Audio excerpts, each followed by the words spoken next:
What if the very person sworn to protect a child was the one tearing her apart?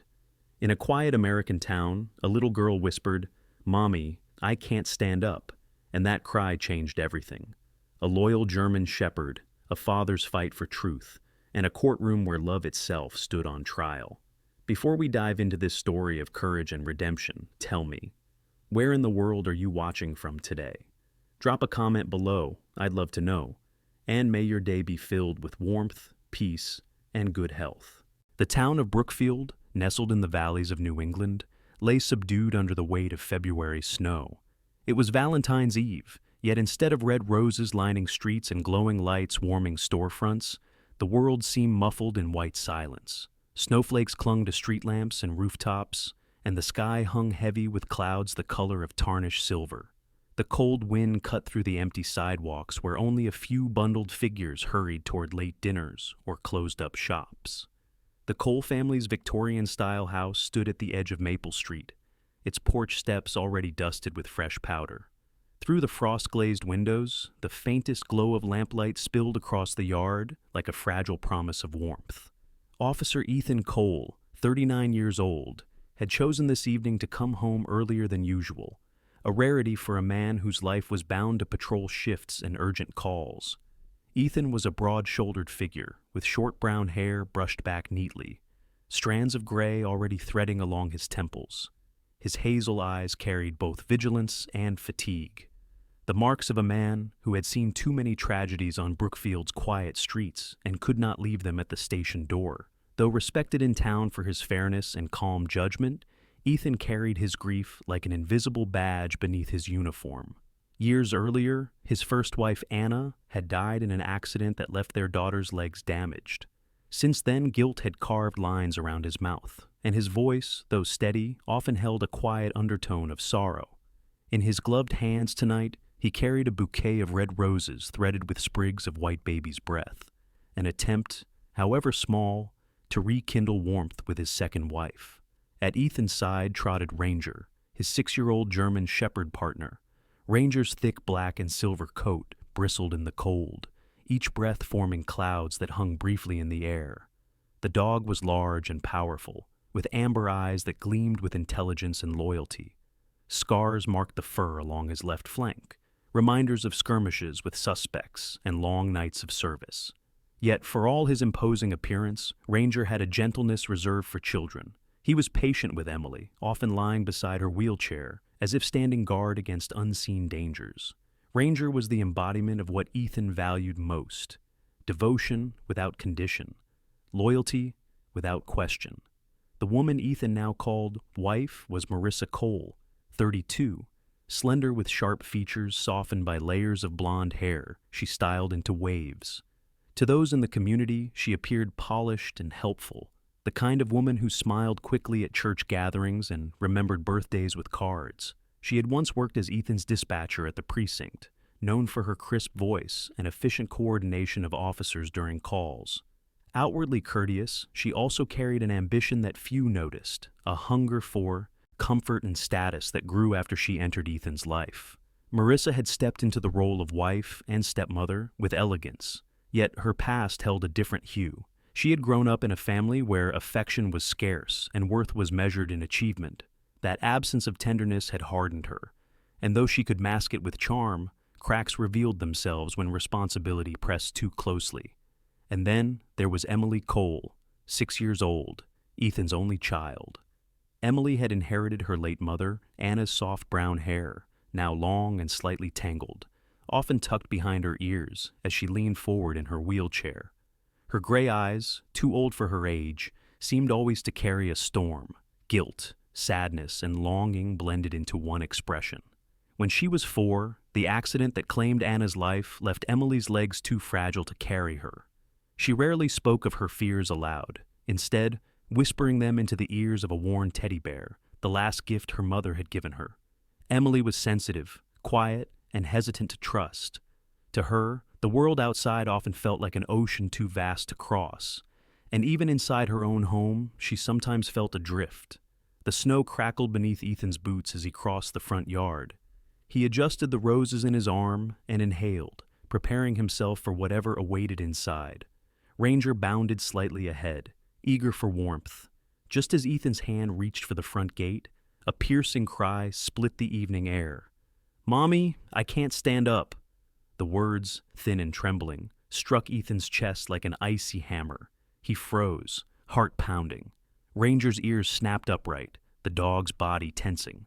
Ethan pushed open the gate with sudden force, his eyes locking on the porch. There, beneath the pale porch light and the drifting snow, was Emily. Her wrinkled orange dress clung to her thin body, its fabric stained from the damp tiles. The wheelchair lay toppled behind her, one wheel still spinning weakly. Emily's small hands pressed against the frozen ground, trembling as she tried to push herself upright, but her legs refused. Dirt streaked her face, and tears made rivulets down her cheeks. She sobbed, her voice broken. "Please, Mom, it hurts. Please don't do this. I can't get up." Her teddy bear had tumbled from her grasp, lying forlorn at the edge of the steps. Above her stood Marissa, her slender arms crossed, her eyes cold and filled with disdain. Her mouth curled as she hissed down at the child. "Get up, you useless thing! Do you plan on lying there for the rest of your life? Do you think I'll keep taking care of a cripple forever?" The words lashed out like a whip. Emily flinched, her voice breaking into sobs. "I'm sorry. I didn't mean to bother you. I'll try harder. I promise." She clawed weakly at the ground, dragging herself forward only to collapse again, her sobs racking her fragile frame. Marissa stepped closer, bending, down until her face was inches from Emily's tear-streaked cheeks. Her voice dropped to a venomous whisper. "You killed your mother, don't you forget it. If you hadn't begged to go to that park, she'd still be alive. I won't let a cursed child ruin my life." At that moment, Ranger let out a furious snarl, leaping to position himself between Emily and Marissa. His teeth bared, his body tense. The dog's bark exploded into the night, echoing down the snowy street like the roar of a storm. Ethan's bouquet slipped from his hand, the roses scattering on the tiles like fallen blood. His fists clenched at his sides, rage rising hot against the cold air. His voice thundered, filling the courtyard. "That's enough, Marissa!" The scene froze, Marissa stiffening, Emily still trembling on the tiles, and Ranger's growl vibrating through the silence of Brookfield's winter night. The porch remained still, snowflakes drifting lazily through the air as if time itself hesitated to move forward. Ethan stood frozen, his heart pounding so loudly it drowned out even Ranger's growl. Marissa, caught in his glare, straightened her back and pressed her hands to her face, forcing out a shaky sob. Tears slid quickly down her cheeks, too quick, too rehearsed. "You don't understand," she choked out, her voice trembling in a performance polished with practice. "I only wanted her to grow stronger. If I'm firm, it's because I care. She needs to stop depending on everyone." Her words tumbled out in a cascade of sorrow, but her eyes flickered toward Ethan with a sharpness that betrayed calculation. Ethan bent down, scooping Emily into his arms. She was light, too light, her thin frame shivering as her arms wrapped tightly around his neck. Ranger circled them once, ears still erect, before nudging his wet nose gently against Emily's dangling hand. She clutched him weakly, her fingers trembling as though even holding on required effort. Ethan's jaw tightened as he carried her inside, leaving Marissa standing on the porch with her tears glistening under the porch light. The house was warm but hollow, its walls lined with old photographs that spoke of a life long gone. Ethan laid Emily gently on the couch, tucking a quilt around her shoulders. He brushed a strand of hair from her damp forehead, whispering, "You're not to blame, sweetheart. You hear me? Not for anything." Her eyes, wide and storm gray, flickered in confusion before exhaustion pulled them shut. Ranger climbed onto the rug beside the couch, lying down with his head resting on his paws, his gaze fixed protectively on the child. Behind them, Marissa entered the living room slowly, her shoulders slumped as though weighed down by guilt. "Ethan," she said softly, her voice stripped of venom now, replaced with breathy sorrow. "I swear I never meant to hurt her. I thought if I pushed her, she would try harder." She sank into an armchair, her slim frame curling inward, blonde waves tumbling around her face as she dabbed at her eyes with a handkerchief. Ethan didn't answer. He remained seated on the edge of the couch, one large hand pressed gently against Emily's small shoulder. His mind reeled with conflict. He had seen Marissa's cruelty with his own eyes, heard words no mother figure should ever speak. Yet here she was, weeping like a wounded bird, her voice threaded with sincerity. Could he have misjudged her? Could there be a sliver of truth to her explanation? The grandfather clock ticked heavily in the corner, its pendulum swinging like a judge's gavel. Ranger lifted his head and gave a low whine, sensing Ethan's turmoil.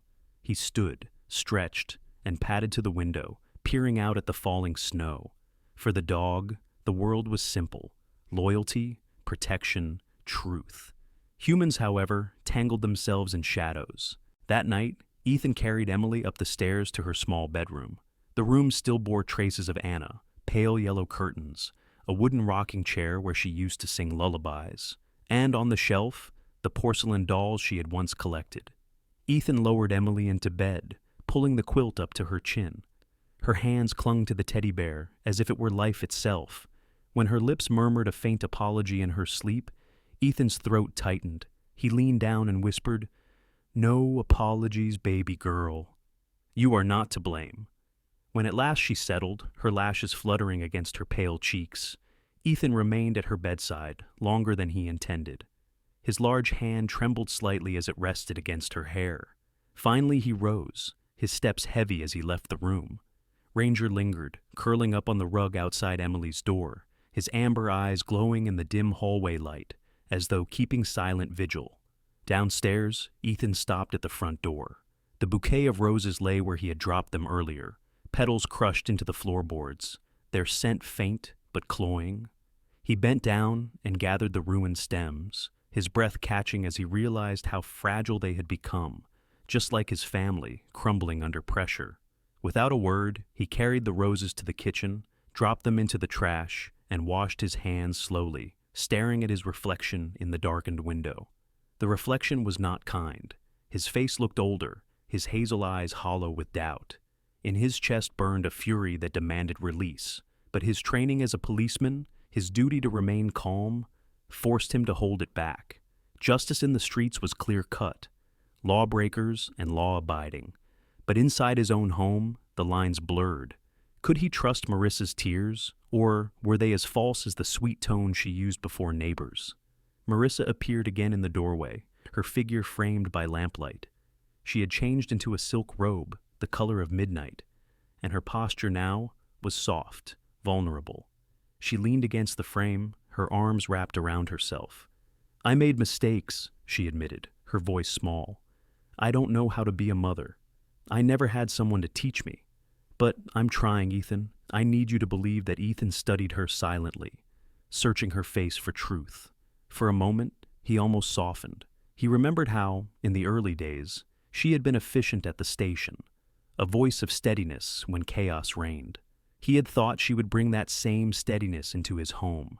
Yet tonight's image of Emily on the icy porch would not leave him. He could not reconcile the two women, the caring wife and the cruel stepmother.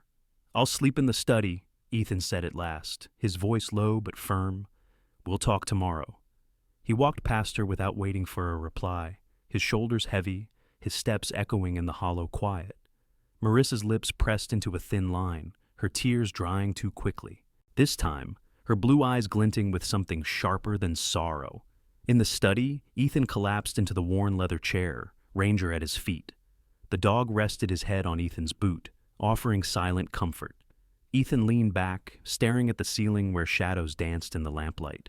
His mind replayed Emily's desperate words, the tremble in her voice, the way she clung to the teddy bear as if it were a shield against the world. The image pierced him deeper than any wound he had taken in the line of duty. Outside, snow continued to fall, muffling the world in silence. Yet inside Ethan's chest, a storm had begun, one that he knew would not pass quietly. Morning came with a pale gray light that crept slowly through Brookfield. Snow still blanketed the town, turning every street into a quiet corridor of white. The Cole household was silent, except for the ticking of the old grandfather clock and the occasional soft bark from Ranger, who had stationed himself near Emily's bedroom door. Ethan had not slept much in the study, the weight of the previous night pressing heavily against his chest. His mind reeled with Marissa's excuses, his daughter's sobs, and the image of roses crushed against the floorboards.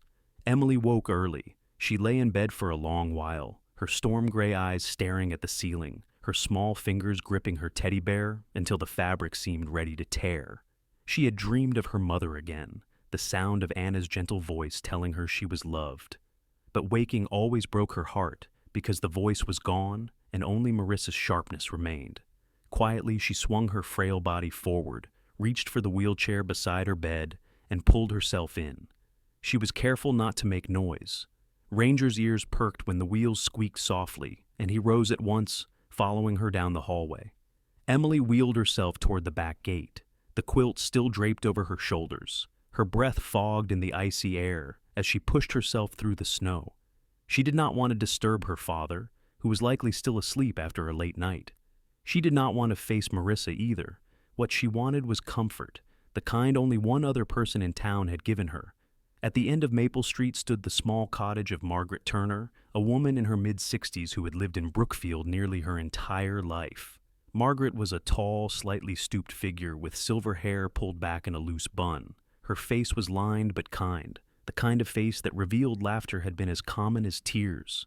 Widowed young, she had raised 2 sons on her own while working as a school librarian. Her years of reading to children had shaped her gentle, patient voice, though grief had deepened it with a quiet resonance. Margaret was known throughout the neighborhood as someone who always offered a listening ear, often baking pies for families who were struggling. This morning, Margaret had just pulled on her thick wool cardigan and was setting a kettle to boil when she heard a soft knock. Opening the door, she found Emily in her wheelchair, cheeks flushed from the cold, her eyes red-rimmed. Ranger stood loyally behind her, his fur dusted with snow, his amber gaze alert. Margaret's heart clenched. "Oh, my dear, did you come all by yourself?" she asked, bending down until her eyes met the child's. Emily gave a tiny nod, clutching her teddy bear tightly. Her lips pressed together as if holding back words. Margaret quickly guided the wheelchair inside, ushering Ranger too, who shook himself off neatly at the mat before padding to Emily's side. The kitchen was warm, filled with the scent of cinnamon from the bread Margaret had baked the evening before. She poured hot cocoa into a ceramic mug, setting it gently on the table before Emily. "Here, love. This will help warm you." Emily reached for the cup with trembling hands but did not drink. Her lips quivered, and then, unable to hold it in, she burst into tears. "My stepmother. She calls me a murderer," Emily whispered between sobs. "She says I killed my mom. She says I'm useless." Margaret froze. Her eyes filled with sorrow as she moved to Emily's side, wrapping her arms around the small girl's shoulders. "No, child," she said firmly, her voice low but steady. "You are not the cause of your mother's death. You are the love she left behind. Do you understand? You are her gift." Emily clung to her, sobbing into the folds of Margaret's cardigan. Ranger pressed his nose against Emily's lap, whining softly, as though to remind her she was not alone. Margaret stroked the child's hair, her own tears pricking at the corners of her eyes. As the kitchen filled with the sound of the child's grief, a shadow lingered outside the frosted window. Victor Hayes, Marissa's cousin, stood on the sidewalk, his dark coat buttoned high, his narrow face half hidden by a scarf. Victor was in his early 30s, slim and wiry, with eyes that shifted constantly as if calculating angles. He had a background in finance, though most in town only knew he worked in the city. In truth, Victor had lost jobs more than once due to questionable practices, and had long relied on Marissa's connection to Ethan for stability. His ambition, however, was sharper than his competence. Seeing Emily comforted by Margaret, he slipped a phone from his pocket and snapped a photo, a sly smirk curling on his lips. He quickly sent it to Marissa with a text. "The girl's leaning on outsiders. Time we talk." Then, with the crunch of boots in snow, he vanished into the street. Inside, Margaret finally coaxed Emily to sip the cocoa. The warmth spread through the girl's chest, easing the trembling slightly. "You are not a burden," Margaret whispered. "Your mother's love lives in you, and your father's love too." Never forget that Emily nodded faintly, wiping her eyes. For the first time in days, she allowed herself a small smile, fragile but genuine. Later that afternoon, Ethan arrived at Margaret's cottage, his uniform jacket buttoned against the wind. His expression carried exhaustion, but his hazel eyes softened when he saw Emily sitting by the fire, calmer than he had seen her all week. "She came on her own," Margaret explained quietly, resting a hand on the back of Emily's wheelchair. "I thought she needed someone to listen." Ethan swallowed hard, guilt gnawing at him. He bent down beside his daughter, taking her hand. "You can always come to me," he whispered, his voice thick. Emily looked up at him, her gray eyes still wet but steadier now. "Dad, she hates me. She calls me useless." The words pierced Ethan like a blade. He could not speak, could not promise her safety yet, because the storm inside his home had only just begun. But he squeezed her hand firmly as though to say, "I hear you. I won't let go." Ranger rose and moved closer, resting his heavy head on Ethan's knee, as if sealing the silent vow between father, daughter, and dog. That night, Brookfield seemed carved from stone and silence.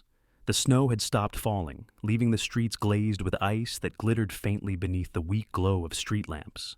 Ethan sat alone in his study, a lamp burning low, its golden light spreading across stacks of case files he had no will to read. Ranger lay stretched across the rug, his black and silver coat rising and falling with slow breaths, but his eyes remained open, ever alert. Ethan's thoughts kept circling back to the look in Emily's eyes at Margaret's cottage, the way her voice broke when she confessed her stepmother called her useless. The truth had been spoken aloud, and he could no longer pretend not to hear it. Ethan's gaze drifted to the desk drawer he rarely opened. For years, he had kept an old cell phone inside, wrapped in a soft cloth like some relic too painful to touch. It belonged to Anna, his late wife. She had died in the same accident that left Emily's legs weakened, a night that replayed in his mind in fragments, sirens, flashing lights, the unbearable stillness afterward. He had never been able to bring himself to turn on the phone, fearing the weight of memories it carried. But tonight, with doubt gnawing at him and guilt suffocating him, he reached for it. The phone's surface was scratched, the once silver paint dulled by time. Ethan held it in his hands for a long while before pressing the button. The screen flickered weakly, then glowed to life. His breath caught as he scrolled through its contents, his fingers trembling. Among the files was a video labeled with the date of the accident. Ethan hesitated, his throat tightening. Finally, he pressed play. The screen showed Anna sitting in her car. Her face was pale, her brown hair damp with sweat, strands sticking to her cheeks. Yet her eyes still shone with tenderness. She managed a smile, small but filled with love. "Ethan," her voice trembled, "if something happens to me, please take care of our little girl. Don't let her think she caused this. She is the last light we have." Ethan's chest clenched. He gripped the desk edge as the video ended in static. Tears blurred his vision, and his body shook with sobs he had suppressed for years. Ranger rose, patted to him, and placed his head on Ethan's knee, pressing close with quiet loyalty. Ethan stroked the dog's head, his fingers brushing over the scars and the fur, grounding himself in the steady warmth. Just then, the door creaked softly.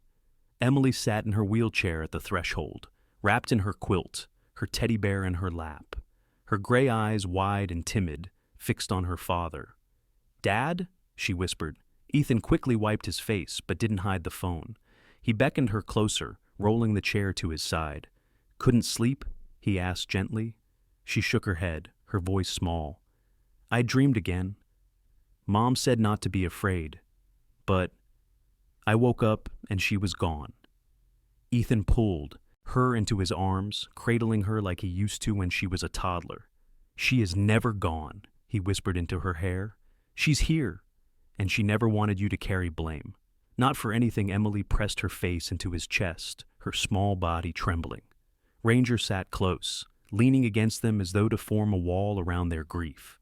Later, when Emily finally drifted to sleep in his arms, Ethan carried her upstairs, settling her into bed. He lingered long enough to tuck the quilt firmly around her and kiss her forehead. Downstairs again, he stared at the phone, the echo of Anna's voice ringing in his mind. A determination began to form, sharp and unyielding.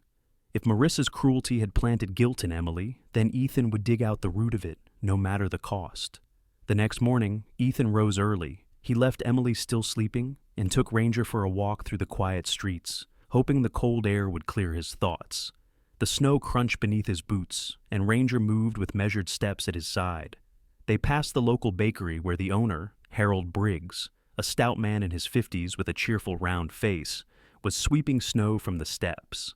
Harold had run the bakery for decades, known for his booming laugh and cinnamon rolls that warmed half the town on cold mornings. He greeted Ethan with a wave. "Morning, officer. You look like you've carried the weight of Brookfield on your shoulders." Harold studied him with eyes that, despite their humor, often caught more than they let on.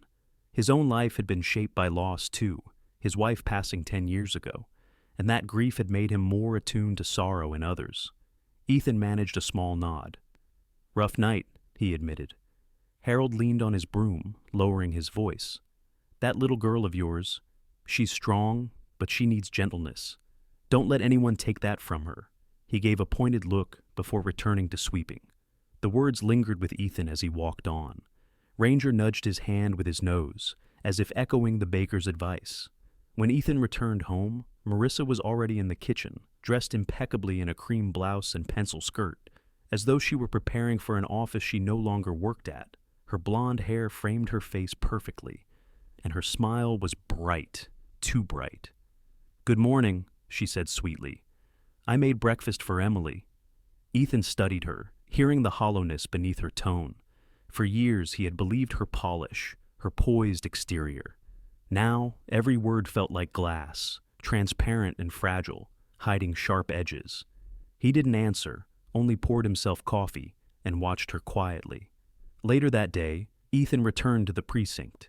His fellow officer, Samuel Price, greeted him. Samuel was in his late 40s, tall with thinning sandy hair and a scar across his cheek from an old line-of-duty scuffle. He was gruff but loyal, a man who had never married and often joked that the force was his family. Yet beneath his rough exterior was a compassion he rarely admitted. "You look like hell," Samuel said, handing Ethan a report. Ethan gave a humorless smile. "Feels about right?" Samuel studied him, lowering his voice. "I heard whispers." "Trouble at home?" Ethan didn't answer directly, only tapped the old phone in his pocket. "I think I need to find the truth." That evening, Ethan sat in the study again, with Ranger at his feet. He replayed Anna's video once more, then shut his eyes. Her words cut deeper each time. "Don't let her think she caused this." Ethan clenched his fists. He had failed once by staying blind. He would not fail again. And so, with Ranger's steady gaze watching him, Ethan vowed quietly into the empty room. "I will protect her. I will uncover what's been hidden. I won't let her suffer alone." The roses were gone, but a new resolve had bloomed in their place. The following week dawned with brittle skies and a sun that never seemed to rise above the ridge of Brookfield's hills. Frost clung to the edges of every window pane, and the air bit at the lungs. Ethan had grown restless. Anna's video haunted his nights, and Emily's quiet apologies in her sleep shredded what little peace he could gather. He knew he could not wait any longer. She needed help beyond the comfort of his arms. That morning, he loaded Emily into the back seat of his patrol SUV, folding her wheelchair with care before sliding it in. Ranger jumped into the rear compartment, his amber eyes watchful, his black and silver coat gleaming against the gray light. Emily clutched her teddy bear, her storm gray eyes flicking between the passing snow-draped houses and her father's profile. She did not ask where they were going, but her silence was filled with dread. The destination was a modest brick building on the outskirts of town with a painted sign, Dr. Rachel Myers, Ph.D., Child Psychology. The name had been passed to Ethan by a fellow officer who had once sought her help for his own son. Ethan hoped it was the right choice. Dr. Rachel Myers greeted them at the door herself. She was in her early 40s, a woman of medium height with neatly tied brown hair and a pair of glasses perched low on her nose. Her warm hazel eyes carried both intelligence and kindness, softened by faint laugh lines at the corners. Rachel had once worked in a major Boston hospital, but left after a bitter divorce. choosing to establish a quieter practice where she could focus on children rather than bureaucracy. Her calm presence radiated the strength of someone who had walked through storms, yet refused to let them define her. "Officer Cole," she said warmly, extending a hand, "and you must be Emily." She bent slightly to the girl's level, her tone gentle. "Would you like to come in and keep your teddy bear company while we talk?" Emily looked to her father, then gave a timid nod. Ranger pressed forward, sniffing at Rachel's hand, his tail flicking once as though weighing her trustworthiness. Rachel smiled and scratched behind his ears, murmuring, "You're a handsome protector, aren't you?" Inside, her office was softly lit, with shelves of children's books and a wall decorated with watercolor paintings, bluebirds, meadows, and a lighthouse that seemed to glow from within. A box of wooden blocks sat in the corner beside a small couch piled with stuffed animals. Rachel gestured to the armchair opposite her desk. "Emily, you can sit wherever you like. You don't have to say anything until you're ready." Emily chose to stay in her wheelchair, clutching the teddy bear tightly. Her lips trembled, and for several minutes the only sound in the room was the ticking of a small clock. Finally, in a voice so faint it nearly disappeared, she whispered, "She says I killed my mom." Ethan's heart sank. It was the first time he had heard the words spoken aloud by his daughter. His broad shoulders stiffened, and he pressed a hand over his mouth. Rachel leaned forward, her voice calm but firm. "Emily, that is not true. Your mother loved you. She gave her life to protect you, not because of you." She placed a box of tissues within reach. "Sometimes people who are hurting say cruel things, but that does not make them real." Emily's tears spilled freely then, her small body shaking as she sobbed into her teddy bear. Ethan dropped into a chair, covering his face with his hands, the weight of guilt pressing down harder than any burden he had carried in uniform. He had failed to shield her from this poison. Rachel stood, crossing the room. She handed Emily a tissue and gently touched her hand. "What you feel is heavy, but it isn't yours to carry. You are not guilty. You are loved." As the session continued, Rachel asked simple questions about Emily's favorite memory with her mother, about what made her feel safe. Slowly, Emily's answers revealed not only grief, but also fear of footsteps in the hall, fear of Marissa's cold eyes. When the session ended, Rachel asked to speak privately with Ethan. Emily stayed in the waiting area with Ranger, who laid across her feet, his body a living shield. Rachel closed the office door and set a folder on her desk. "Your daughter is suffering from emotional abuse, Officer Cole. The words she's internalized are more damaging than her physical disability. If untreated, this could lead to long-term trauma, panic attacks, trust issues, depression." Her hazel eyes sharpened. "She needs consistent protection and therapy." Ethan nodded, his throat dry. "I should have seen it sooner." Rachel hesitated, then pulled a second file from a drawer. "There's something else. A colleague from Boston passed me these last week, knowing you were coming. Their documents from your company share accounts, some with signatures that appear off." She slid the papers across. Ethan frowned, scanning the pages. His signature appeared again and again, but twisted, uneven. He knew his hand well. These were not his. Rachel's voice lowered. "I don't usually involve myself in matters like this, but it seems connected. Whoever did this is not only hurting your daughter, they're after you too." Ethan's stomach turned cold. His eyes narrowed as he thought of Marissa and her cousin Victor, their late-night whispers and unexplained meetings. He clenched the papers in his fist. "Thank you," he said quietly. "You may have just given me the first piece of truth I've been searching for." When he left Rachel's office with Emily and Ranger, the winter air bit harder than before. Yet beneath the cold, Ethan carried a spark of something new, fury laced with resolve. On the drive home, Emily whispered from the back seat, "Dad, do you believe me now? That I didn't kill Mom?" Ethan's eyes flicked to the rearview mirror, meeting his daughter's fragile gray gaze. His voice cracked as he answered, "I believe you, Emily. I always should have." She began to cry again, but this time it was not only from sorrow, it was from release. Ranger whined softly, pressing against her lap. For the first time in a long time, a door to healing had opened. The morning after Emily's therapy session, Brookfield was wrapped in a blanket of fog that curled low over the streets, blurring the outlines of houses and bending the lamplight into pale halos. Ethan drove slowly through the mist in his patrol SUV, his thoughts sharper than the weather around him. Beside him in the passenger seat sat Ranger, upright and alert, his black and silver fur catching faint light, amber eyes scanning every movement outside. Ethan had spent the night studying the forged documents Rachel Myers had handed him, their crooked signatures burning into his mind. He needed answers, and he knew he could not face this storm alone. At the edge of town, on a quiet street where storefronts had long ago shuttered, stood the office of Laura Grant, Private Investigations. The door was marked only by a brass plate dulled with age. Ethan pushed it open, the faint tinkle of a bell announcing his arrival. The air smelled faintly of coffee and dusted leather.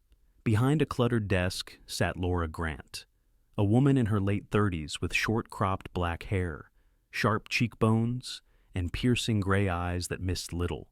She wore a fitted jacket of dark tweed, her posture upright but relaxed, the kind of stance earned from years of discipline.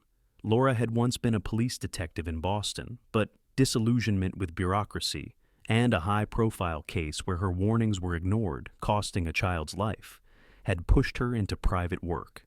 Since then, she had built a reputation as someone who could unearth what others tried to bury, no matter how deep. Her voice, low and even, carried both confidence and the shadow of past disappointments. "Officer Cole," she said, setting aside a folder. "I wondered how long it would take before you showed up here." "Sit down." Her eyes flicked to Ranger, who had followed Ethan in, tail low but steady. "And you brought the famous partner."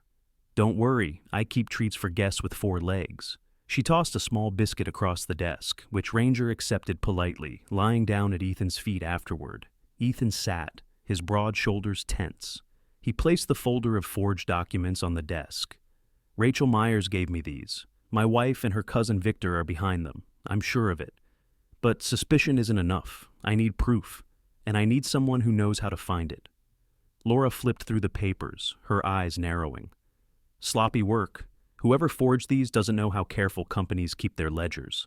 Still, dangerous enough if filed in the right places. You're right. This isn't just domestic cruelty. It's financial fraud." She leaned back, tapping a pen against her jaw. "Tell me everything." Ethan recounted the nights of Emily's tears, the venom in Marissa's words, the appearance of Victor hovering at the edges of their lives. He told her about Anna's video, the plea not to let Emily believe she was to blame. As he spoke, his voice broke at times, but Laura did not interrupt. Her eyes softened only once when he mentioned Emily's wheelchair and the way she clung to a teddy bear for courage. When he finished, Laura folded her hands. "I'll take the case, but you need to prepare yourself. If your wife is capable of cruelty to your child, she's capable of far worse in the shadows. And her cousin, if he's the one handling forged signatures, he won't hesitate to drag you down with him." Ranger gave a low growl as if agreeing. Ethan nodded grimly. "Do what you need. Just protect my daughter's future." That evening, Laura began surveillance. She parked her old Jeep a block away from the Cole residence, her camera fitted with a long lens. Her years as a detective had trained her to wait patiently, eyes sharp even through hours of stillness. Inside the Cole house, tension simmered. Emily sat quietly in the living room, her teddy bear nestled under her chin. Ranger curled at her side like a shadow. Ethan worked at the dining table, reviewing case reports though his mind was elsewhere. Marissa moved about in her cream blouse and pearls, her manner sweet when she spoke to Ethan, but her eyes cold when she glanced at Emily. Later that night, a knock sounded at the back door. Ethan glanced up, frowning. Marissa rose quickly. "I'll get it," she said too fast. Moments later, the low voice of Victor Hayes carried through the kitchen. Ethan strained to listen, but the words were muffled. Laura, crouched in the shadows outside, adjusted her lens. Through the kitchen window, she captured the image of Victor sliding a folder across the table, Marissa flipping through pages with a sharp smile. Laura's finger clicked the shutter again and again, each frame capturing betrayal etched into faces. Victor was a wiry man in his early 30s, his narrow eyes darting constantly, as though measuring danger in every corner. He wore a tailored black coat too fine for Brookfield's streets, his hair slicked back with precision. Victor had always lived on schemes, moving from one financial venture to another, leaving trails of debt. To him, family was just another currency, and Ethan's household another opportunity. From outside, Laura recorded as Victor leaned closer, whispering urgently.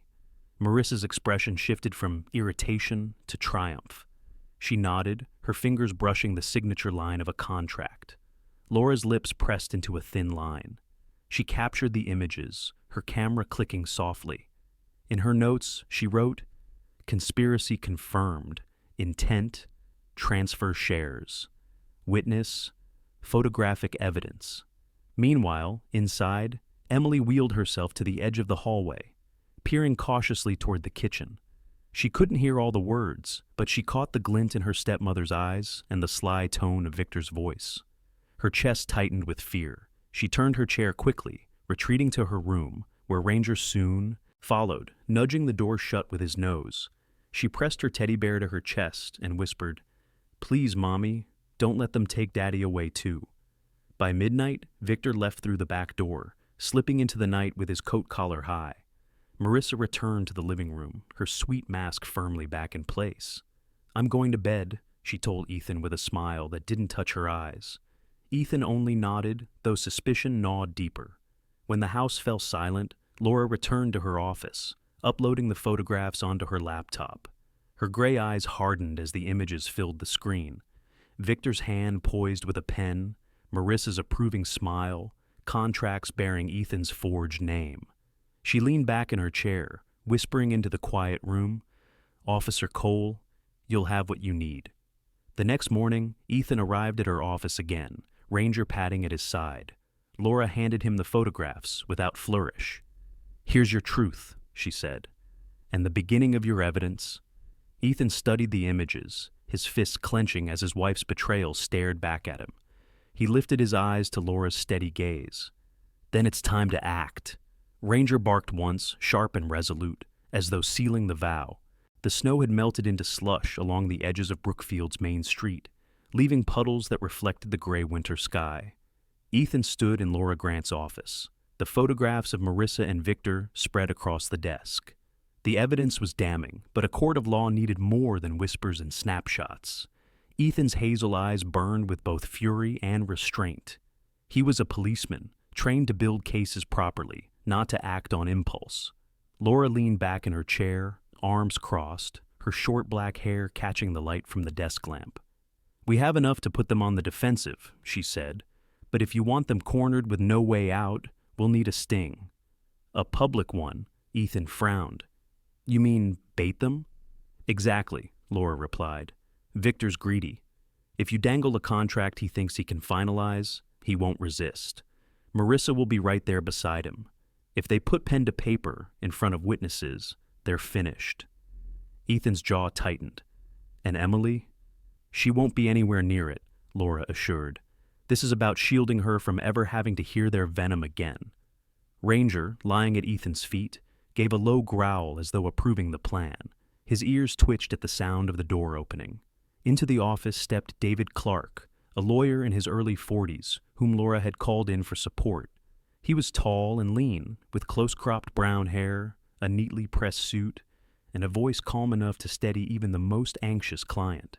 David was known in Brookfield's county courts as a relentless litigator, someone who had clawed his way from humble beginnings and carried a reputation for refusing to bend under pressure. Years earlier, his family had nearly lost their farm to fraudulent contracts, and ever since he had devoted his career to protecting others from similar schemes. "I've reviewed the documents," David said, sliding his glasses higher on his nose. "The signatures are forged, no question, but catching them in the act will strengthen the case tenfold. I can arrange for a notary and a couple of board members to be present. They'll think it's just routine paperwork." Ethan exhaled heavily. "So, we draw them in, let them hang themselves." "That's the idea," Laura said, her gray eyes steady. 2 nights later, the trap was set. The precinct's conference hall was transformed into a mock boardroom. Long oak tables gleamed beneath harsh overhead lights, and documents were neatly stacked at each seat. At the far end, a notary public, Martha Green, a no-nonsense woman in her 50s with salt and pepper hair tied in a bun, sat with her ledger. Martha had been in town for decades, known for her strict honesty. Children grew up hearing that she'd once refused to sign her own brother's papers because of a missing date. Her presence gave the meeting an air of legitimacy. David Clark stood at one side of the room, playing the role of legal witness. Ethan entered with a folder tucked beneath his arm, his uniform crisp, his broad shoulders squared. Ranger patted at his heel, eyes sharp. He was officially off duty, but no one could separate the dog from his handler when danger was near. Minutes later, Marissa arrived in a navy dress, her blonde waves cascading over her shoulders, a string of pearls at her throat. She moved with confidence, her smile sweet as honey as she greeted Martha and David. Victor followed, wearing a charcoal suit and polished shoes, his narrow eyes scanning the room with hunger. He clutched a sleek leather briefcase, as if it contained the future he thought already belonged to him. "Ethan," Marissa said brightly, her tone dripping with affection, "you've done the right thing. This is for all of us, our family, our future." Ethan's gaze was steel. He offered no reply, only seated himself at the head of the table. He laid out the bait documents, prepared by David and Laura, their genuine copies already secured with law enforcement. Victor rubbed his hands together, leaning forward. "Let's move quickly. We all want this settled." The room was tense. Martha's pen scratched faintly as she made notes. David stood quietly, observing every detail. Ranger growled once under his breath, the sound low and dangerous. Ethan flipped through the pages slowly, reading each line as though weighing every word. Finally, he pushed the folder toward Victor. "Take another look before I sign." Victor barely glanced at it. His greed made him careless. He reached for the pen. Marissa leaned closer, her eyes glittering with triumph. But just as Victor's hand touched the page, the doors burst open. Sheriff Robert Daniels, a man in his 50s with a heavy-set frame and stern eyes, strode in with two deputies. He wore his uniform with authority born of decades in law enforcement. Daniels was respected across the county for his incorruptibility. He'd once brought down a local official who had been his own fishing partner. Loyalty never outweighed justice for him. "Stop right there," Daniels barked, his voice echoing through the hall. "We have a warrant for search and seizure." He held up the official papers. Victor froze, the pen dangling in midair. Marissa's face drained of color, her poised mask cracking. David stepped forward smoothly. "Forgery, conspiracy to defraud, and intent to abuse custodial rights. You're both finished." Marissa shot to her feet, her pearl necklace rattling. "You set me up!" she hissed at Ethan, her voice sharp enough to slice the air. Ethan rose slowly, his fists clenched, his eyes never leaving hers. "No," he said calmly, his voice like stone. "You set yourself up." The deputies moved swiftly. Handcuffs clicked around Victor's wrists as he sputtered, trying to protest. Marissa fought, her blonde waves falling wildly around. Her face, but Sheriff Daniels restrained her with a firm grip. Ranger barked sharply, the sound startling in the charged silence, as though punctuating the moment of collapse. As Marissa was dragged toward the door, she twisted to glare at Ethan. "You'll lose everything," she spat, her voice venomous. "Even that crippled child of yours." "Enough," Daniels snapped, yanking her forward. The doors closed behind them, leaving only silence. Ethan stood tall, though inside his chest burned. He thought of Emily, waiting at Margaret's cottage with her teddy bear. He thought of Anna's voice in the old video, urging him to protect their daughter. He straightened, his resolve hardened. The trap had worked, but this was only the beginning. The courthouse in Brookfield was an imposing structure of red brick and white columns, its steps worn smooth by decades of trials both grand and small. On this morning, the air was sharp with frost, the sky pale as bone, and the front steps were crowded with reporters bundled in coats, their cameras poised like rifles waiting for the shot. Ethan walked up those steps with his daughter's wheelchair before him, Emily wrapped in a wool coat and her ever-present teddy bear clutched tight against her chest. Ranger padded alongside, a black and silver shadow bristling with vigilance. Ethan's uniform was crisp, his posture straight, though inside his chest thundered like a storm. Inside, the courthouse was warmer, but no less tense. Wooden pews filled quickly with townspeople, journalists, and curious neighbors. At the front sat Judge Eleanor Brooks, a woman in her mid-50s with short silver hair and a pair of glasses perched low on her nose. She was tall and lean, with a sharp gaze that carried the weight of both compassion and steel. Known for her unwavering independence, Brooks had built a reputation as a judge who could not be swayed by theatrics or social ties. Her calm voice had once silenced a room of bickering attorneys with nothing more than a single word. To the left, Marissa sat in a tailored gray suit, her blonde hair perfectly styled, though her eyes betrayed sleepless nights. Her lawyer, Charles Bennett, a tall man with thinning blonde hair and a perpetually polite smile, leaned close, whispering strategies. Bennett was a skilled defense attorney with decades in the field, known for exploiting doubt like a craftsman works wood. Beside them sat Victor Hayes, his wiry frame restless, eyes darting like a trapped animal. His lawyer, a younger man in an ill-fitting suit, looked as nervous as his client. David Clark, steady and composed, stood at the plaintiff's table. His case files were neatly arranged, his glasses polished, his calm face betraying none of the storm within. Beside him sat Ethan, his hands folded tightly, and Emily, who leaned against her teddy bear, her gray eyes wide but unflinching. Ranger lay at their feet, his body coiled with protective energy, his head resting on his paws, but his ears pricked for every sound. Judge Brooks's gavel struck once, and silence descended. "Court is now in session," she said, her voice carrying across the chamber. David Clark began with quiet strength. "Your Honor, this is not merely a case of financial fraud. This is a case of cruelty inflicted on a child. We will show you not only forged contracts designed to strip Officer Ethan Cole of his rights, but also a pattern of emotional abuse against his daughter, Emily." He lifted a USB drive. On this device is a video recorded by Anna Cole, Emily's late mother, on the night of her death. The courtroom screens lit up, showing Anna's pale but gentle face. Her voice filled the chamber.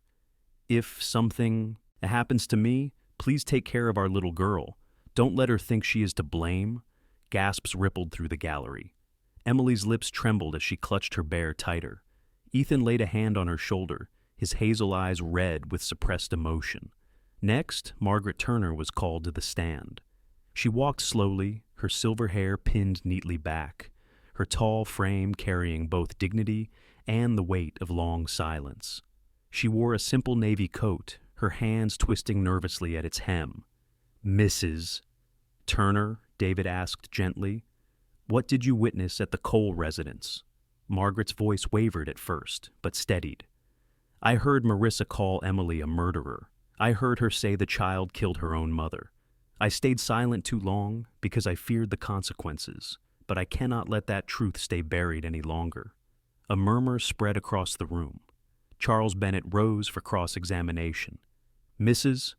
Turner, do you harbor any personal resentment toward my client?" Margaret shook her head firmly.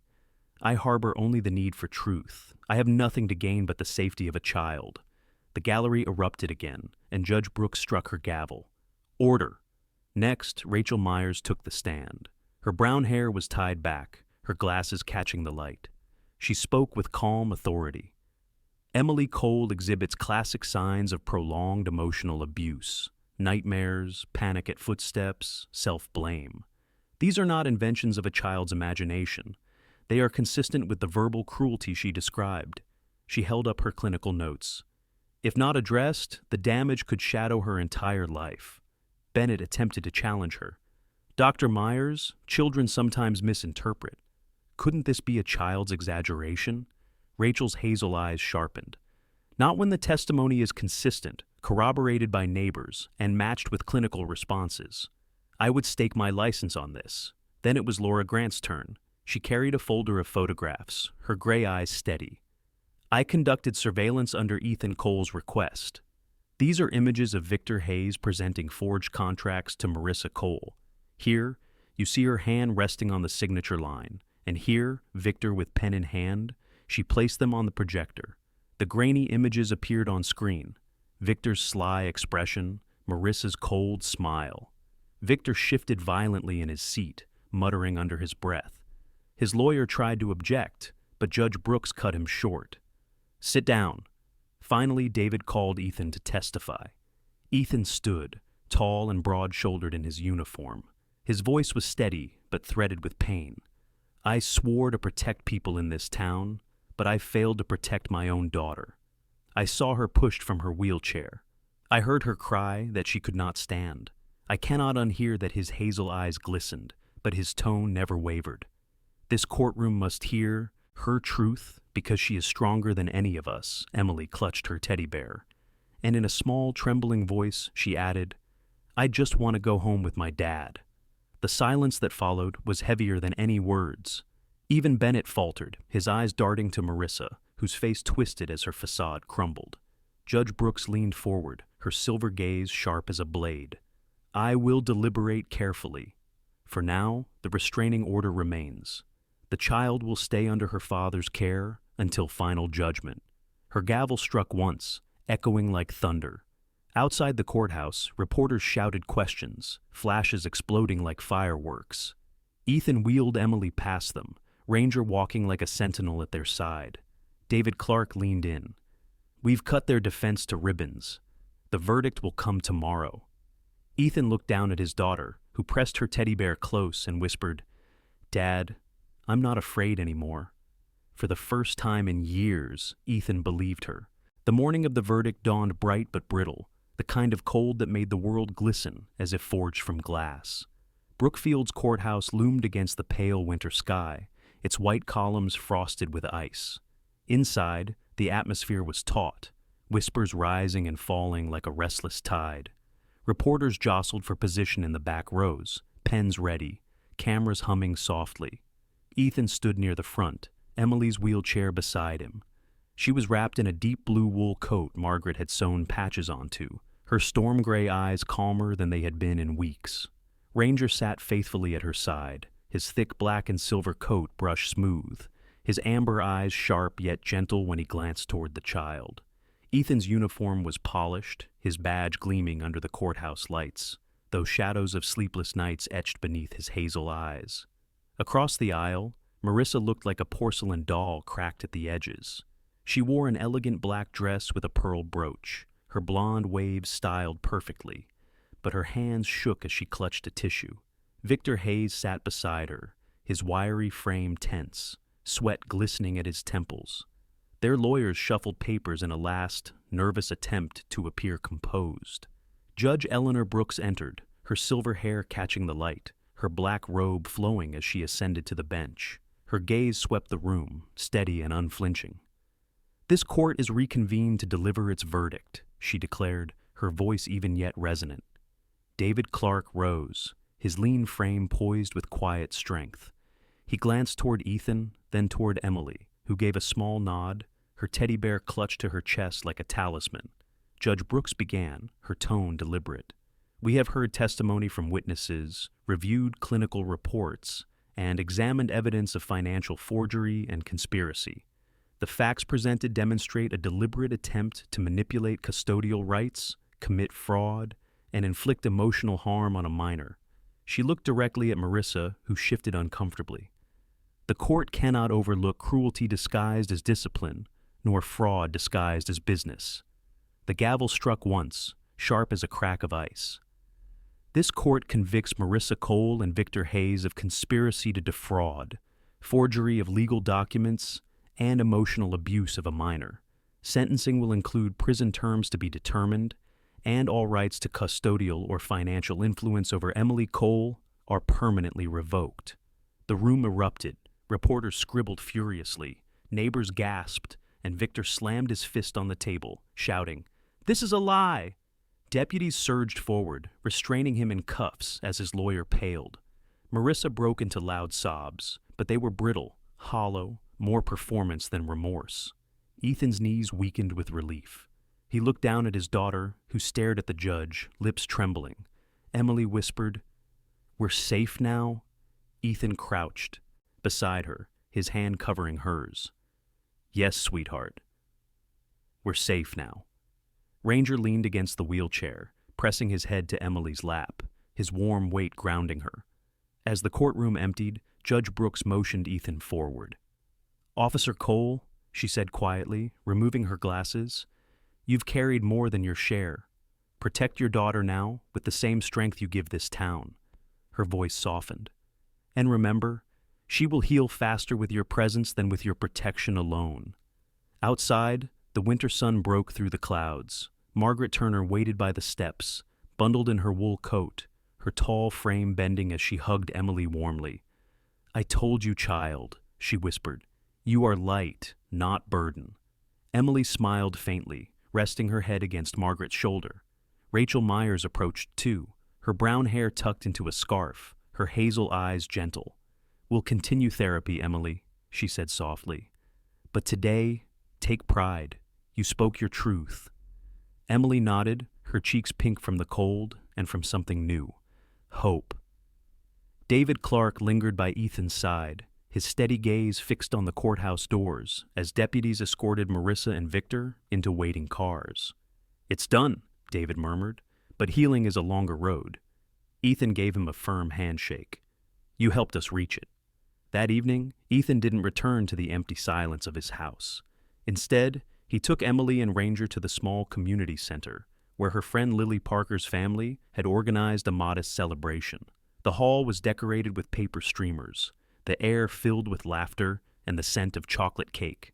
Lily, 9 years old, with freckles across her cheeks and fiery red hair tied in braids, ran to greet Emily, placing a glittery paper crown on her head. "See? You're the bravest queen," she giggled. For the first time in months, Emily laughed without hesitation, her small shoulders unburdened. Ranger sat nearby, tail thumping, his eyes soft, as if proud of the girl he had guarded so fiercely. Ethan stood back, watching, his heart swelling with gratitude. He could almost hear Anna's voice in the warmth of the room. "She is the last light we have." That night, as he carried Emily upstairs to her room, she tugged at his collar.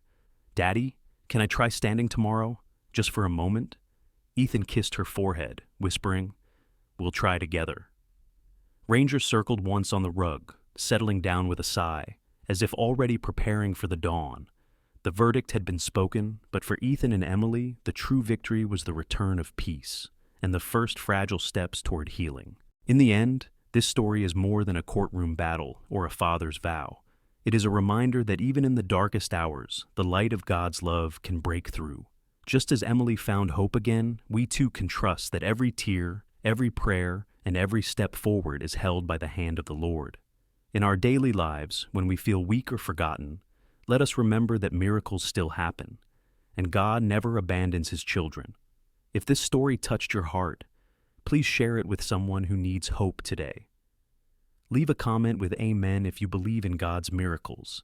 Do not forget to subscribe and join this family of faith and encouragement. May the Lord bless you and keep you safe always.